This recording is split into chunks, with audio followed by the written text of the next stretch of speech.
Oke, selamat siang semuanya. Kembali lagi ke channel saya. Dan pada hari ini saya akan melakukan aktivitas kembali seperti biasa. Tetapi hari ini saya akan membawa mobil ini ke tempat kerja saya ya. Dan tempat kerja saya ini tidak jauh dari kota Medan. Dia kisaran 1 jam ya. 1 jam menempuh ke tempatnya jikalau tidak macet. Dan hampir rata-rata jalan untuk ke tempat kerja saya itu cukup menantang ya, dikarenakan ada jalan yang rusak dan juga banyak tanjakan yang tidak rata atau banyak lubangnya. Oke, saya akan membuat video nanti bagaimana saya bisa review mobil ini, apakah bisa menempuh jalan yang cukup berlubang dan juga menanjaknya juga tidak rata. Oke, tonton terus video ini, jangan di skip. Thank you.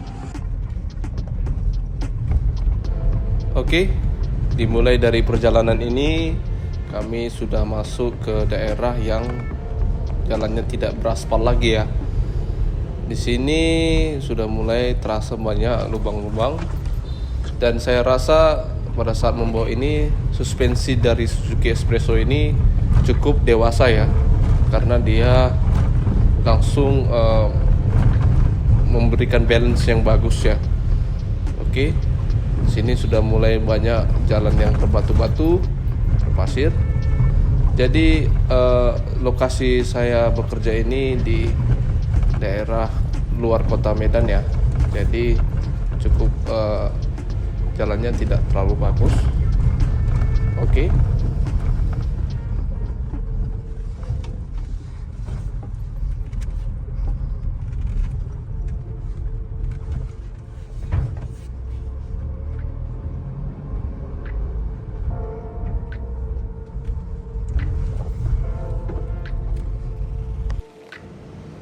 Oke, ini kami sudah melalui jalan menurun ya.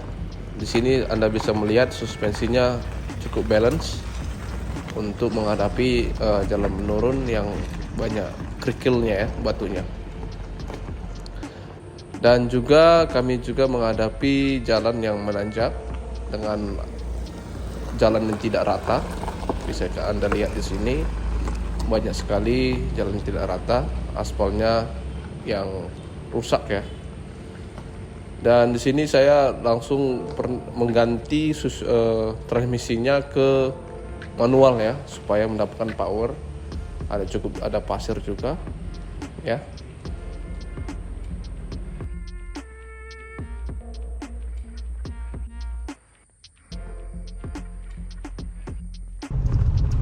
Oke, dan ini sudah mau sampai ke tempatnya, tetapi jalannya masih rusak ya. Di sini bisa kita lihat jalannya cuma pasir dan batu kerikil saja.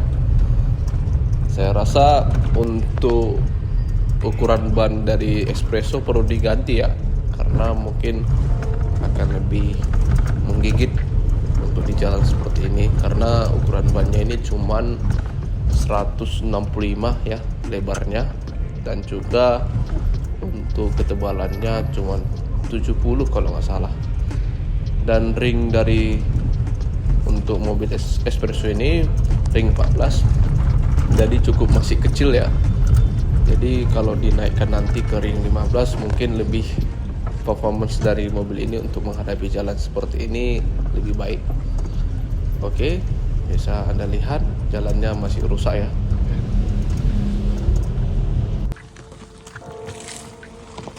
Oke, kami juga menghadapi jalan yang menanjak ya, tapi tidak rata ya. Bisa dilihat di video ini ada sebagian jalan yang ditutupi tanah dan sebagian jalan ditutupi batu-batu. Tetapi di sini saya langsung mengganti transmisi ke manual supaya punya power. Oke, untuk menghindari stuck di tengah jalan ya. Oke, selancar. Dan juga di sini masih jalannya berkerikil, tetapi tetap saya langsung ganti ke transmisi AGS kembali ya, supaya lebih santai jalannya. Oke. Oke, sudah sampai di tempat tujuan. Dan sejauh tadi perjalanan cukup menantang ya, karena ada tanjakan yang jalannya tidak rata dan juga banyak batu-batu besar dan jalan berlubang. Sejauh ini saya rasa espresso ini cukup sangat baik ya untuk menghadapi batu-batu dan juga jalan yang berlubang, karena ground clearance-nya cukup tinggi dibandingkan mobil city car yang lain. Dan juga dari traksi bannya ya, bawaan dari bannya ini sudah cukup sangat baik sekali. Pada saat tadi saya ada sedikit stuck di jalan yang berlubang tapi ada pasirnya, dia langsung pakem ya, atau dibilang langsung menggigit, langsung dia menggas ya. Pada saat saya rasa sih kurang digas. Dan juga dari kenyamanan ya, dari kenyamanan di dalam pada saat jalan berlubang cukup sangat nyaman ya, karena juga suspensi bawaannya dibilang banyak orang dewasa. Dia langsung kalau dapat lubang yang agak dalam dia langsung bounce-nya terasa ya, jadi nggak terbawa ke dalam lubang itu. Dan juga dari segi kalau dibilang sih rem ya, di depan ini kan cakram ya, dan di belakang ada tromolnya. Di depan ini cukup bagus sekali cakramnya. Pada saat saya turun dari jalan yang agak menungkik ke bawah, dia menggigit ya, dan juga dia ada masalah dari pengereman. Dan pada saat saya ada di tanjakan, walaupun menuruni jalan tadi yang berlubang-lubang, saya menggunakan kebanyakan yang maticnya ya, karena saya rasa maticnya cukup power juga dan tidak ada masalah.